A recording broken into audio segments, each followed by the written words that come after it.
Good evening, everyone, and welcome to another edition of If You Smell What the Arch is Cooking. I am your host, Archie Mitchell, and back from his assignment taking care of some horseman business is none other than my partner, Mark Brew. How's it going, Mark? It's going. Trying to remain conscious while watching some of this product is I almost agree. impossible. I agree. I agree. I think I fell asleep twice during Monday Night Raw last week. Not this week. This week was good, but last week was like, okay, I fell asleep, had to restart. It was bad. It was bad. So, Mark, I have a question for you that I'm sure is on everybody's mind. What exactly is horseman business? by, defin- by definition, what was I doing, or or by definition, do I have to for keep tape on this? for the fans who heard me say that last week and didn't know what the hell I was talking about, back in the day in like 95, 96, 97, when one of the horsemen would come out for a interview, whether it be Arn Anderson, Ric Flair, Chris Benoit, and the other ones weren't around, me and Gene would be like, and where's your partner, Arn Anderson? And they'd look around, they're off taking care of horseman business. The less said, the better. And everybody would go, damn, that sounds like some cool shit. So that's why I bestowed that upon Mark, because Mark was missing in action last week. But it's good to have you back. It was weird being alone again after having you for 3 weeks with me. It was like, wow, I'm just me again. I'm not used to this. Yeah, I was handling horseman business, but I wasn't on a plane ride for hell, so I think I came out on top in that situation. Right.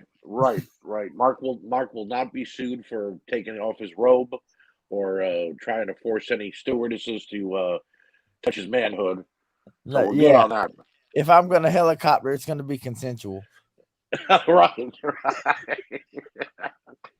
So tonight, ladies and gentlemen, Mark and I will be speaking about NXT WarGames. It is the second time, no, actually the third time NXT has taken the WarGames brand and ran with it. And I like that. I always loved WarGames as a kid. Before we get into anything, Mark, what was your favorite WarGames in the WCW NWA era? When they had, God, I got to remember all the competitors, but they had Shockmaster and Bulldog, and I think Okay, maybe Sting was on the team too, if I'm not right, mistaken. right.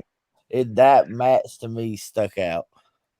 Maybe it's just I because agree. that was like back in the days when I enjoyed both products. Right. It was Bulldog, Sting, and Shockmaster. I don't remember who the other partner was because they took on Sid, Vader, and the Harlem Heat, and that was one of only a couple of WCW NWA style WarGames matches that they only did a 4-on-4. Because as a kid, I remember them being in a 5-on-5 match, Right. mostly because the Horsemen wanted to get J.J. Dillon involved, or when they had Lex Luthor, Lex Luger, excuse me, Lex Luger and Ole Anderson still a part of the crew, they didn't want to, pick one and not the other. And that was the thing of it. The War Games match was created by Dusty Rhodes for the Four Horsemen because Yeah, baby. it was the one match the Horsemen could all be there and get locked together and not be able to do anything underhanded. So we're going to step into some quick hits. Mark, want to say anything before we start? You look like you wanted to do a Dusty Rhodes impression. No, when you were just sitting there discussing that, and like you were saying, Dusty and them created it for the Horsemen, and then when it was 5-on-5, they usually like get JJ involved. Right, That just sounds like something similar that we've seen recently, but it's not the Horsemen, right, but right, American Top Team. right. Dan Lambert. But Dan Lambert is no J.J. Dillon. I will say that right now. I've heard people call him the Nowhere next near. J.J. Dillon. I heard a couple people saying he's like Paulie Dangerously was to the Dangerous Alliance. Fuck that. He is nowhere near. He is nowhere near Paulie Dangerously. So Okay. we are in agreement upon that. He may be like, what was that little pipsqueak that came out with the giant guns out? Harvey Winkleman. You know what I mean? And you know what? Even that's bad because Harvey was a decent manager. But Yeah, that's a so, disgrace to Harvey. right, right. So get ready, ladies and gentlemen. Pop open your favorite frosty beverage and join Mark and I as we spew our hate, our love, our venom for the world of professional wrestling. And we dive into some quick hits. And Mark, first quick hit on the docket. Johnny Gargano and Kyle O'Reilly's contracts are up, and they are not re-signing with the WWE. Gargano is actually a free agent. There is no compete clause, so he could step into Impact, NWA, MLW, or AEW next Wednesday night if he wanted to. I was a little shocked by the Gargano. Right. Because he just had, that big moment with Ciampa, and we're gonna get into all that. But right. And it's kind of like you wanted to see that because then it's like they're holding on to a glimpse of what NXT was before this whole rebrand and everything. Right. Exactly. But the O'Reilly I seen coming because Fish and Cole. And I'm like, yeah, go ahead. And I'll be honest with you. I've seen fans say, well, then that means Roddy's going to go when his contract's up too because Roderick Strong. No. Roderick Strong was placed with the Undisputed Era because Bobby Fish got injured, and they needed a third to be the in-between man. I'm not saying anything against Roderick Strong, but the Undisputed Era is Bobby Fish, Kyle O'Reilly, and Adam Cole.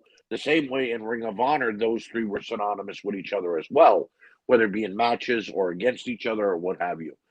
So, in my opinion, I could see Kyle O'Reilly actually going to AEW with no problem. Gargano is the one I'm having a hard pill swallowing because I don't know if he's, I love Johnny. He's great. And I think he had tremendous success in NXT. I don't know if maybe after his baby's born, like Johnny might be taking some time off and go home, be a dad for a few months. He might pop back into NXT. And then how do I put this? Let's say it would be good for him as a worker too, because then it gives the people a chance to miss him. Right, exactly. And as well as I do, like for instance, Big Cass. Right. When Big Cass and it was with Enzo and stuff, he didn't reach the peak of his character. Right. Potentially. And then he comes back, boom, all of a sudden randomly to help Enzo at an indie show in Georgia. Right. And you know what I'm saying? It's just right. And now he's actually having tremendous success in Impact. Now in Impact, he's actually having a great amount of success. So again, I don't know if AEW is the spot for Johnny Gargano. I mean, he might be better off in Impact or NWA because of the more old school style. Not that Johnny is just an old school player; he could wrestle any way he wants to. But I don't know. He doesn't. It's one of those puzzle pieces that would be like, oh, okay, it fits, but it doesn't look right. The thing that I like about Gargano is he could, if he wanted to, he could be the mid card guy that plugs in anywhere. Right. And that has a spot in every show. Right. But am I upset that he's going after what I saw on this WarGames? Yes, a little bit. I agree. Like you had potential to bring back and quote unquote golden. Right. And again, you have the perfect stars aligned, but you don't know the constellation. Yeah, well, that's one thing you could say about Vince. He's definitely not a reader of the stars. He doesn't know what's going on anymore. Somebody Astrology. made a joke.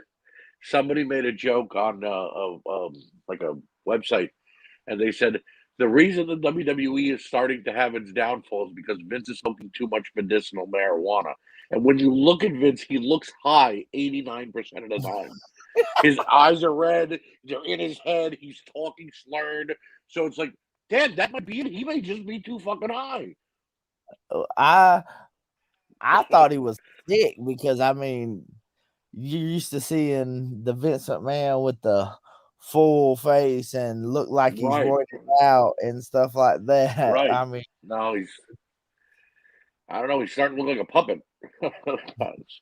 I'm So, maybe I misread that, but yeah, no, he looks, a couple pictures people took of him at like a nightclub or he was at an event. He looks stoned, and I'm like, damn, Vince has got some good shit.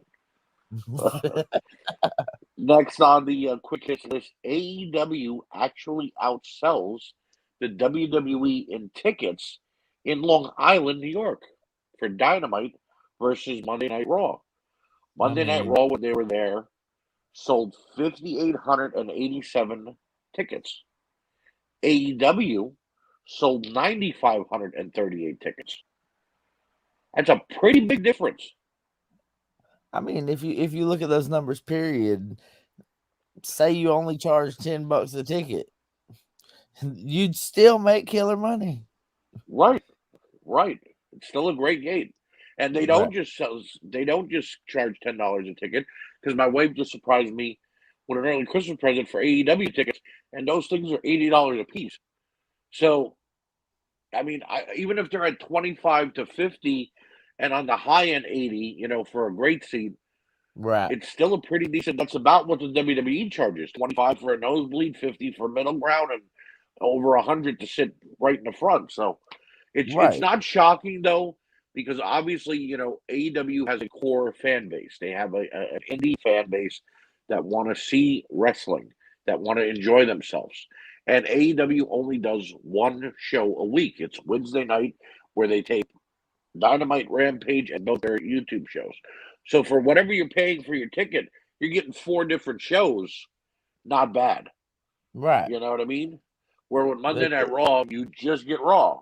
It's yeah, 3 hours of, oh God, it's been getting worse. Oh God, it's bad. You know. right. They're accomplishing a lot in one night. So if you look at the spectrum of how WWE does it with with Monday with the Raw and with the NXT and Right, with the SmackDown, it's like they're doing all these shows in one night right, versus we're gonna spread it out throughout the week. right, right. I And mean, AEW is still doing house shows, so I mean they still got fans coming in and seeing regular shows. But like it blew my mind. It's a 4,000 ticket difference, and they only ran within a span of a couple of weeks of each other. So it's not like, oh, this is 6 months ago, and Raw was only there, Raw was there in April, and AEW was there in mid August. No, this was within a couple of weeks of each other. So it's kind of weird, and I think that means the winds of change are happening a little bit here, at least on attendance. Maybe not on ratings wise, but that could all change. and that's the beautiful thing about this country too is that the fact that you can start on Monday, watch Right, Raw, then watch your NXT and watch your Dynamite, and then you can right, watch SmackDown, and then Saturday you can go out amongst into the world and support right, independent wrestling, right. and then on Sunday you can come back home and guess what? There And watch might a be a pay per pay per view. view. Right, right. And on certain Thursdays, you never know what might pop on too. You know Right, what I mean? and It's then ridiculous. if There's wrestling on every night of the week. yeah, and if you're in some of them nights, if you're up a little later, you might catch Impact or something like that. I mean, Right, right. My ex-wife, the first woman I was married to, used to hate wrestling altogether. And that was back when it was just Raw, Nitro, and SmackDown. She left me before Thunder ever came out. Uh, but she used to hated being on 2 nights a week. So if I would have stayed with her and wrestling would have been on every night of the week, dude, the divorce procedure would have been very long because they would have been Monday night he watched Raw, Tuesday night he watched NXT, Wednesday night he watched Impact, Dynamite. Now repeat Monday night. We get it. He watched a lot of wrestling. We understand. Right. So, and back in the days they had that 605. Right, Saturday night main event. 605 on a Saturday. Yep. You could watch the wrestling. And here's the funny part. Back then, I used to tape a lot of it. I wouldn't ever really watch it live. Like, once I did get married, I wasn't watching a whole lot of wrestling live. But she just used to hate that I'd be watching wrestling at all. I don't know why. She never actually told to me the hatred. But, I don't know. Whatever. That's when you should have been like, we're going to a show so you can witness this in person. Yeah, no, she wouldn't do that. She sent her brother with me one time, and all he did was bitch and moan. It's like, I hate this. I'm like, well, I'm sorry you came. He's like, when do we get to go home? I'm like, about 3 hours. That would have been a good time for Uber to exist, huh?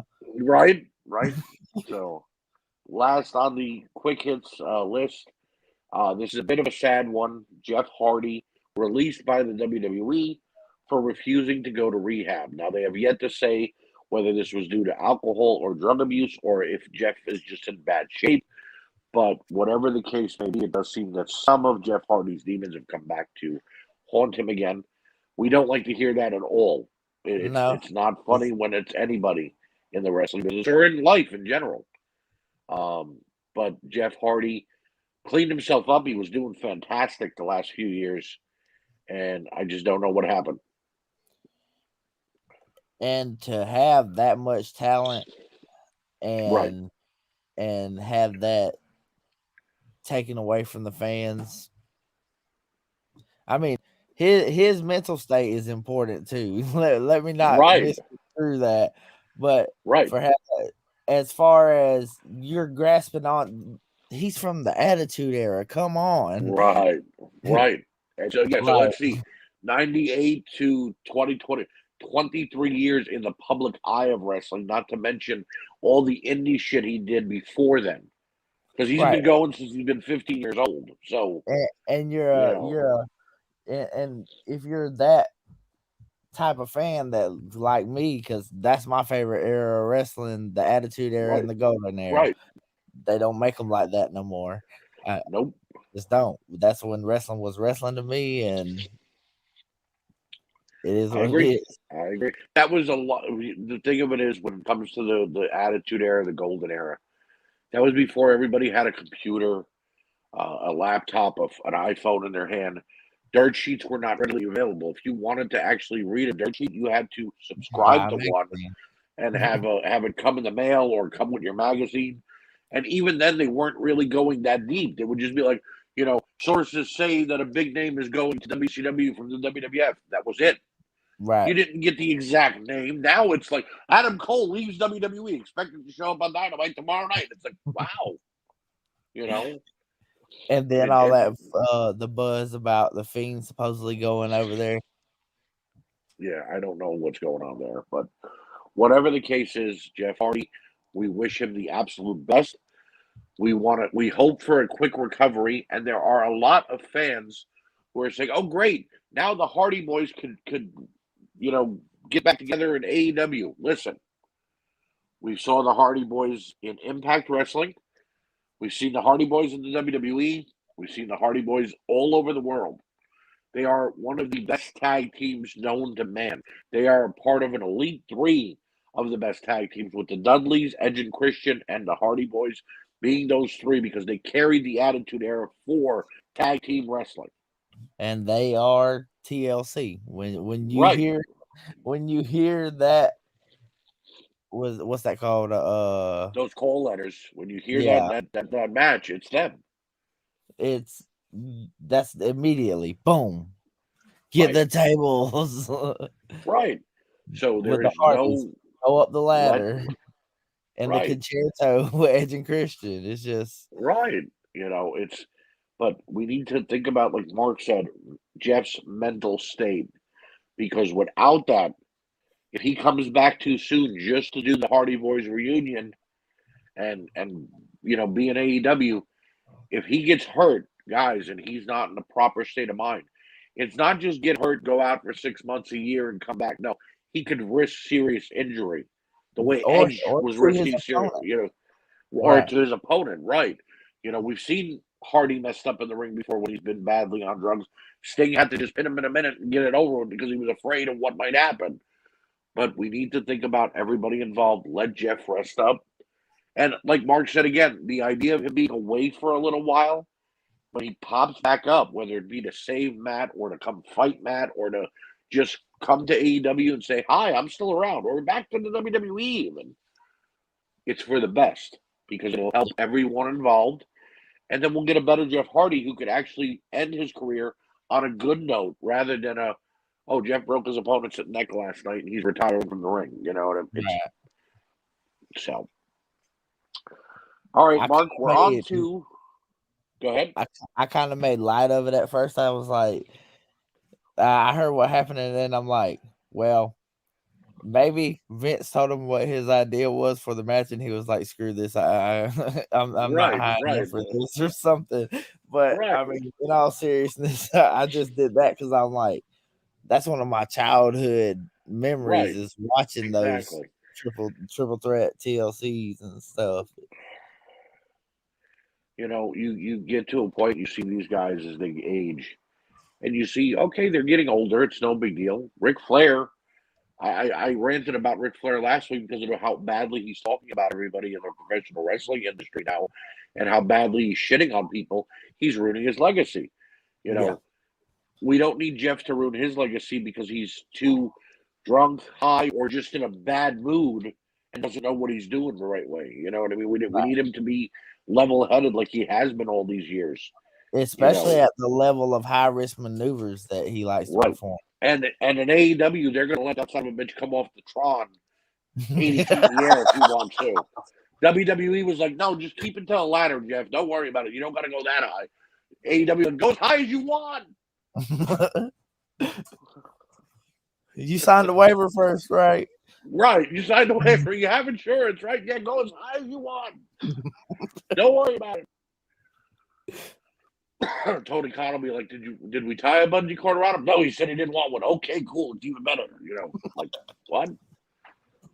So shifting gears now to a show that Mark didn't seem to like as much as I did. But that's okay. I mean, he seemed like he did, but he didn't. There were certain aspects, and that is WWE NXT WarGames from this past Sunday. And started off the show with the women's WarGames match, and I don't mind them starting off with a WarGames match, but it just seems like maybe we could have got one match in and then went to WarGames. Yeah, Like, because like you discussed about it, it was like a damn car wreck. yeah, you know what I mean? Like It's you warm them up with a good curtain jerk, get their blood pumping, and right, then throw that out there. right. I realized every other match was for a title, but put Joe Gacy versus Roderick Strong out there for 20 minutes and then go, okay, it's time for women's WarGames. Yeah. But all of it, Right. show started, the cages down, and we're all like, oh, we're going now. All right, let's go. So, match kicked off with Kylie Ray and Dakota Kai, and I have to say, Kaylee Ray is by far one of the most brutalest women I've ever seen, and I mean that in Yes. a good way. She looks like she can kick my ass, Mark's ass, and probably any listener's ass all at once. And I'm That's the not thing. ashamed to say that. That's the thing too. Like people look at wrestlers per se and say, "Oh, well, they just fake fighting. They ain't tough." I know some of No, them. You definitely don't want to cross. right? Exactly. Dakota Kai has gone straight psychotic with her look. Cora Jade may have been the youngest member on the roster to ever compete in a War Games match, but let me tell you something. That little girl's got heart. Yeah, she stood out. Uh, Gigi Dolan and JC Jane, incredible tag team. They deserve to be the women's tag team champions in NXT. They proved it at War Games in the match by working together well. And what Mandy Rose is coming along perfectly as they thought that she would. Right. By sending her back to NXT, it was the right move. Yeah, and in that match too, you're kind of happy to see that. Okay, they're not just gonna put Toxic Attraction and their team over, boom, all the time. Right, right, That was the nice thing about it to me. right.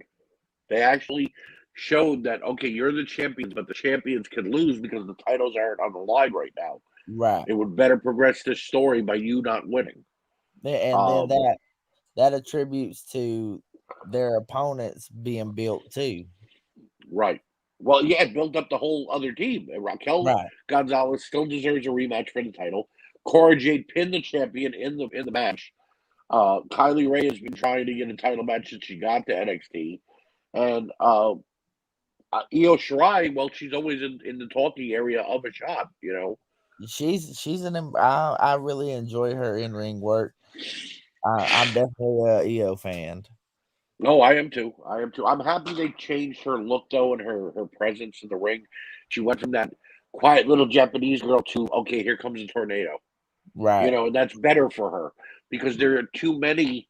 Hi, I'm the little Japanese girl in this business. We had Kiri Sane at the time, and all the girls in AEW, and it's just okay. They're recycling the same gimmick for them over and over again. When she got to be the badass, and you think, oh wow, I actually want to see her fight Asuka now. You know what I mean? I want to see them Yeah. have a match like they had in Japan. So I enjoyed all 8 women were great, but you mentioned there were a couple of botches that happened. That I agree. They seemed like they were waiting to hit each other. Right. And then it was just certain spots, it was blatantly obvious. And it's like, again, I've said this before, hone your craft, people.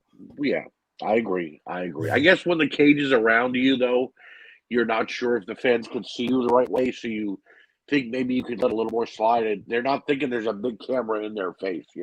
Right. But in any indication, Cora Jade got the win at the 30-minute mark. And I have to say something here. This was miles better than the women's Survivor Series match. Yes, it was. It was definitely much better. It was better planned out. The women coming in at intervals and having the advantage. What I liked is that at one point the good guy side had the advantage, but Toxic Attraction was still whipping their ass. You know Yes. what I mean? Gigi Dolan was beating up everybody, and I'm like, yeah, that's the way it should be. And just because they got an extra person doesn't mean it's going to pay off all the time. Right. You know.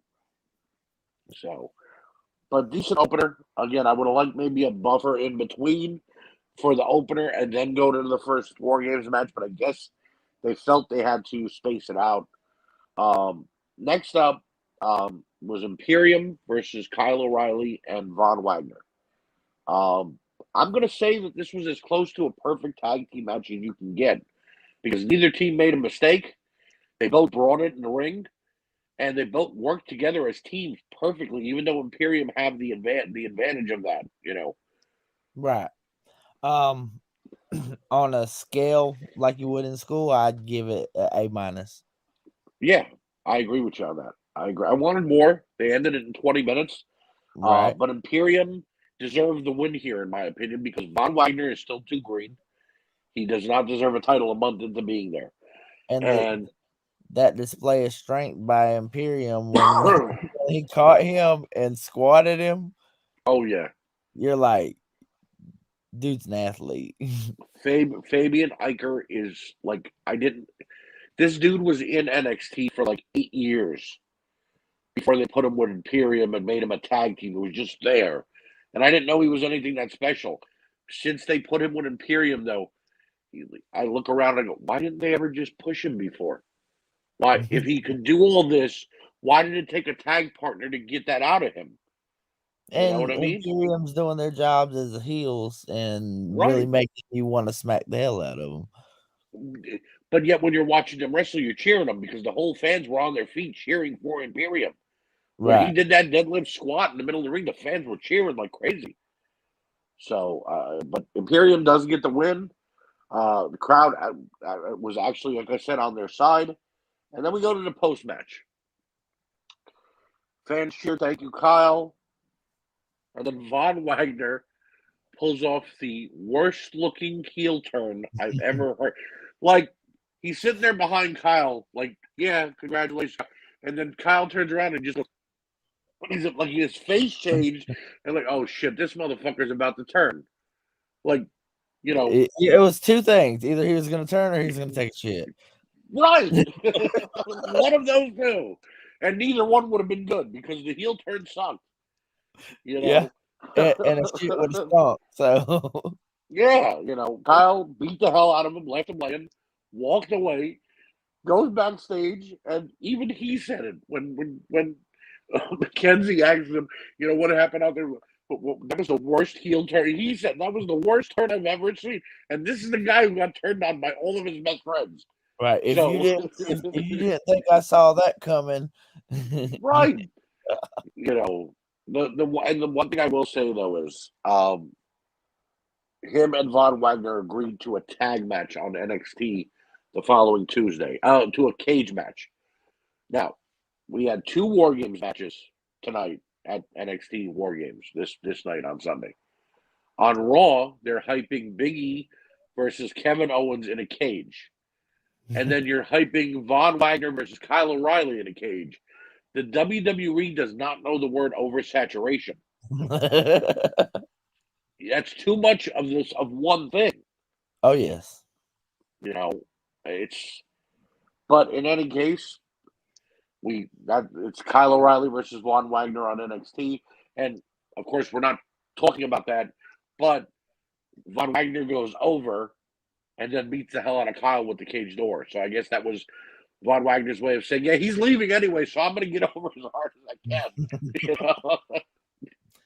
Let's make something out of it. Damn it. Draw Right. me money. Draw me money, right. He's got the worst wrestling name too, Von Wagner. Could he have been like David Von Wagner or Richard Von Wagner or something? Yeah. I don't know. We then go to Duke Hudson versus Cameron Grimes in a hair versus hair match. First time seeing Duke Hudson in the ring, actually. I've never seen this guy wrestle before, except for the powerbomb he laid Cameron Grimes out with. And I wasn't disappointed. He actually plays a really good big guy wrestler. He has a couple good moves. He knows how to move around the ring. He showed charisma, so I had no problem with him. The one thing I got to say about this match is it was money, baby. I really genuinely enjoyed it, not just for the gimmick, of the hair versus hair, but it was a good match. It was. They told a story, and then afterwards they told another story. Right. And it's a So typical story of a hair versus hair match. The guy who lost didn't want to get a haircut. right. So And that what I look on liked his about it, face when Grimes got those clippers a hold of his head, though. yeah, he definitely showed a lot of fear there. What I liked about this also was we haven't had a hair versus hair match in a very long time. Right. And that doesn't usually happen in the United States that often anyway. You usually see that in Japan or Mexico. So it was nice to see them bring it back, and they got to it with like a month's worth of build, so it made sense. Yeah, and it was kind of the old school way of booking. Right. Even if it was for that one match. I mean, I understand too about the whole thing with the women's war games being the curtain jerk. You want a good match, but at the same time, it had the hardcore element, so it should have been later. But back to Grimes and Hudson. He goes over. Grimes goes over. And what I like is that they continue to push Cameron Grimes. He won the feud with LA Light. He's winning this feud because it's still not over yet. And then Hudson tries to cut Cameron Grimes' hair. Cameron gets out of the seat. knocks his ass out, cuts a little bit of his hair, and he goes running. But So he's entertaining. Cameron Grimes yes, he is is. definitely entertaining. Like even the stuff that they were doing with the whole Ted DiBiase and all that, I enjoyed that just Oh, I enjoyed because that immensely. like Cameron Grimes, he's goofy, but in a good way. Right. I agree. I agree. TNA was not using. We're not using him the proper way. They were just using him as a loudmouth heel. And look, I get it. He could talk. Guy's got the gift of gab. He knows what he's got to do when it comes to a promo. But there's more to a promo than just talking. Right. And what NXT has done with him has given him an opportunity to actually walk around and get the fans involved. Right. You know, And that's key. Because as a right, wrestler, that's your job. right, To get the fans involved by whether it be through your promos or your matches, but combination of both at times needs to be happening. But exactly. that is your job as a wrestler. And Entertain he's the doing it, fan wants to be entertained. Entertain them. and he's doing it. He's doing it. And the only thing I'm worried about is he's a decently sized guy, but he's not Vince McMahon's size. So he's not. They're not. We there's never going to be an opportunity, I feel, for this guy to actually be in the main roster and get a world title shot or actually get the Right. payoff of being world champion. Maybe Right. in NXT, but in the main roster, they're not. Vince is not even looking at his in his direction. You know, Nah, so he'd be more of a entertainment guy if he's right. lucky. If he's lucky, right. Exactly. Now, speaking of secondary titles in NXT, we go to the cruiserweight match, but it's not. We have Joe Gacy taking on Roderick Strong, and I'm still confused because if Gacy wins, what was going to happen to the cruiserweight title exactly? You know what I mean? Like, okay, you lifted Like I said, I assume it would be, a whole open weight thing then. right. So Gacy has a couple of good moves here, including a nice crossface. But Roddy was ready and hit Gacy with everything he had. We saw a single leg drop kick, a Boston Crab, backbreakers, and of course his finisher. 10 minutes later, this match is over, and like we could have done this on NXT. Then we didn't have to do it on WarGames, or this should have been your opener, because like what 10 minutes? That's it. But we had all this build, and Right. Harlan is still yet to get in the damn ring. And two, the first opening is where you're gonna either these people are gonna sit here and watch your product to the end, or Right, they're gonna go find something else to do for that amount of time. right. So, but in any case, we find out a couple nights later on NXT that the entire 205 live weight limit has actually been lifted because now Roderick Strong wants to fight Braun Breaker. So again, are we renaming 205 Live? Are we getting rid of the cruiserweight title again for a Looks like third they're kind time? of trying to phase it out. Well, Jesus, then make it the TV title then or something. I mean, Right. or get rid of it and make the North American title a little more prominent then. But what it is all those talented guys that can, really embody that of a cruiserweight Right, don't want to go work for them, really, because they see how right. everything's going. I Well, they mean, fired 80% of them a couple months ago anyway, so it's like, okay, you fired everybody. Who was left to even fight for it? and what's the sense of me going to work for you if I'm just going to be disposable like that? Right, right. So no more cruiserweight division, it seems, but I guess we have to wait and find out. I kind of hope Braun Breaker destroys Roderick Strong, grabs the belt, rips it apart, and maybe they just hand him a different belt down the line. I don't know. But I'm a Braun Breaker mark, and you know that, so it's not like a secret or anything. Oh yeah, you see the project I got going. Yes, we do. Yes, I do. So we have one match left, and it is the men's War Games match, obviously. And This was much better than the women's match, but I mean that's expected because it's women and men, and I'm not trying to be sexist, but obviously men were going to do more crazier things in that ring. Um, but it was also a slight bit jumbled. Like I don't remember who started off the match actually. I know it was, you know what I mean. And then we got to the final two, which was Braun Breaker and Tommaso Ciampa, and Ciampa was on the ground after 3 minutes of being in the ring. So like it was a little slower, a little more. I don't know. It wasn't as put together as the women's match. Right. So I don't It. know. I'm gonna say in the middle B. There I was kind of have one. to agree with you there.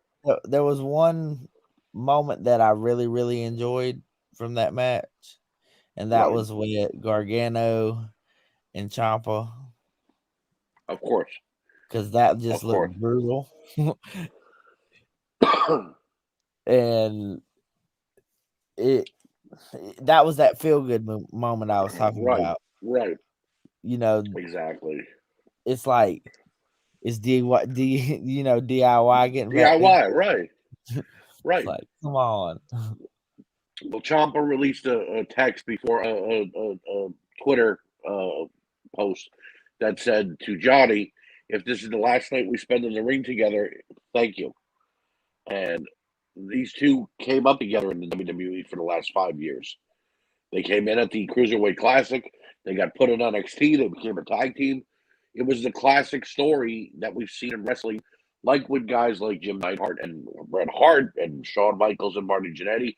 Two young guys who are like, you know what? They ain't got nothing for us. You want a team? Let's see what Right. happens. And because of that, Ciampa's a two-time NXT champion. Gargano's held it once. They both Gargano held the North American title twice, and they've been tag team champions. So they've held the spectrum of gold in NXT. And not to mention too, they don't call him Johnny Takeover for no reason. Exactly. He's had some of the I best. mean, If he's always had the best match at every show they've done. right. I mean, he's extremely talented. I'll say that. He's Yes. extremely talented, and I enjoy seeing him in the ring. And I hope it's not too long that he's gone, because Right. I mean, yeah, it'll let you miss him and all I'll that. wait. Right. I'll wait. But I just. But with the product that's coming out now, it's like, come Right. on, you're taking all the good ones, guy. Right. Exactly. Exactly. In any indication, Team 2.0, as they were called, Braun Yeah. Breaker's team wins War Games, which was okay because obviously it has to be the changing of the guard. But you said something before we went on the air. Go ahead and reiterate what you said. What really grinds my gears Go ahead. There is we go. that after you're taking something that was golden and then trying to, as far as you could have did that in the women's match. That's all I'm gonna say. You're taking Right. something golden and then you taking something that's rebranded and trying to make it seem like it's just so much better. All you did was change some characters. Right. Exactly. And Exactly. yeah, And they know that. And they it know they heated. did. That's all they did. You know, they know that's all they did. And but Vince doesn't care. Vince is not going to be the one to say he was wrong or to say that he didn't mean to or to even apologize for it. We've never seen him apologize for anything he's done in the past before anyway. Right. But And then they said too that AEW is starting to beat them out by leaps and bounds. right, exactly. In any case, though, what we saw on NXT the following Tuesday, Kyle O'Reilly was again destroyed by Von Wagner in the cage. Johnny Gargano gave a heartfelt speech about going home to be a dad and didn't know what his immediate future was going to be just yet. And then got destroyed by, of all people, Grayson Waller. I mean, I mean, this guy is annoying as fuck. That's all I'm going to say about him. But of all people, it's like Vince McMahon knew I hated Grayson Waller and said, who can I piss Archie off more with by letting take out Johnny Gargano? And that's who you chose. I mean, it could have been Eddie, could have been Pete Dunne. It could have been Ciampa himself. It could have been anybody off the dim. It could have been Dexter Loomis. You know what I mean? It's Give me like, context. right, you dislike him so much. It's like Blassie used to say, "You little pencil neck geek." Yeah. All right, here, you remember we reviewed Survivor Series, and I said Bianca Belair winning that Survivor Series match made no sense because her feud now is with Doudrop. And after Right. what I saw this past Monday, Doudrop walked out of the match that they were having, and Bianca won by countout. So again, made no sense. Gargano was leaving.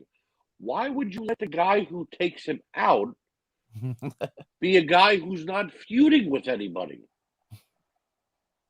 You know what I mean? Like, okay, you took out Johnny Gargano. Now what, kid? I don't know. I guess I'll have I'll beat a jobber next week because you know that's what's going to happen next week. Right. Somebody write him something quick.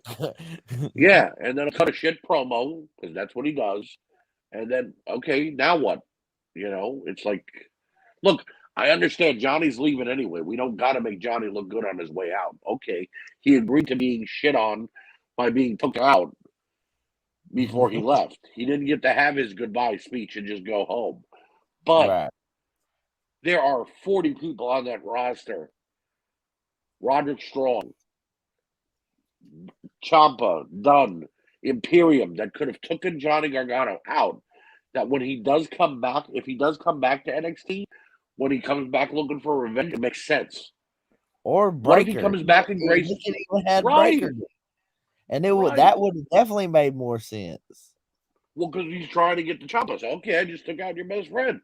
Right. But now, what happens if Grayson Waller gets fired and Johnny Gargano comes back in 6 months?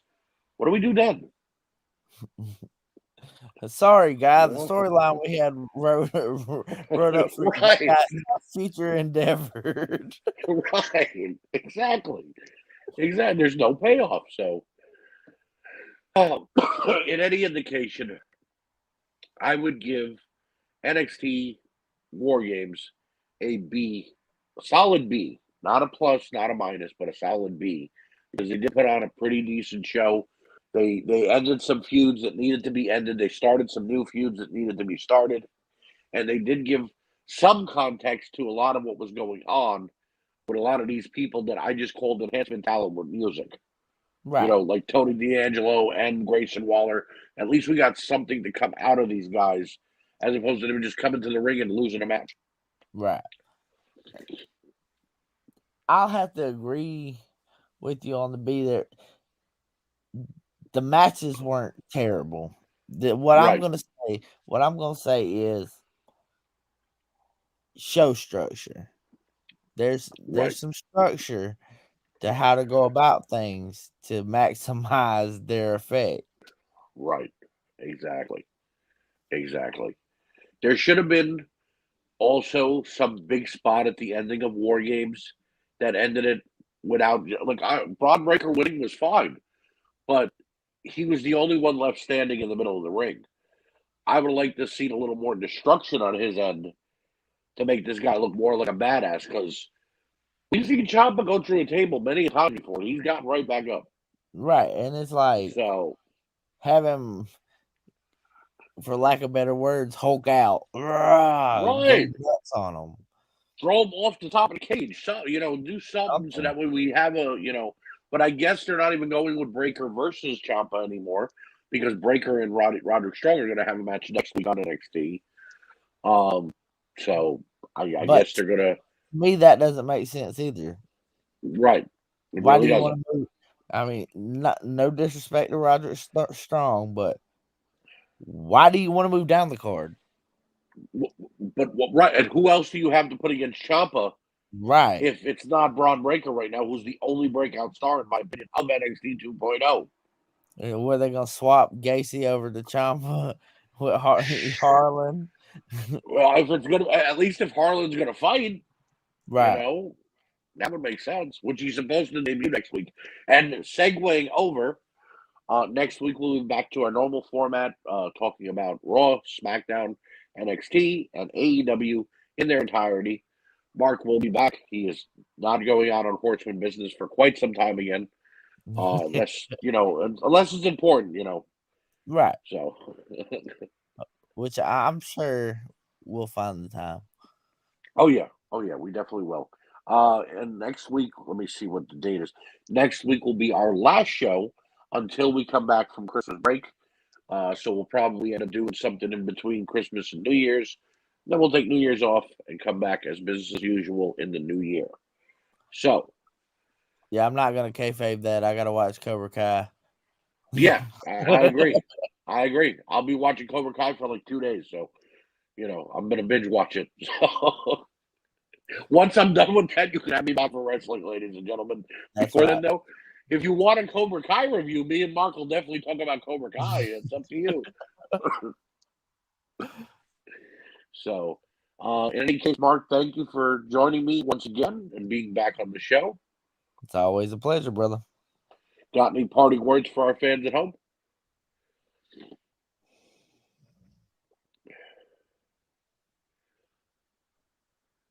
No matter how this world is looking as far as wrestling's going, keep the faith. Right. Because It'll get better. wrestling's not dead, just certain products are. Right. I agree with Mark's sentiment 100%. Wrestling is not dead. Wrestling is alive and well. There are 6 major wrestling companies right now in the world, because Ring of Honor has not yet said whether they're going away or not. Right. And did you catch the live of the show we had in Albany that I went live? Every time I tried to go on, I was watching it and then it would cut out from me, so I kept having to leave it and go back. Right. So, Well, it was pretty good. all right. Well, next week on this show, Mark is going to. We're not going to do quick hits next week. I'm going to let Mark run down the card for that show.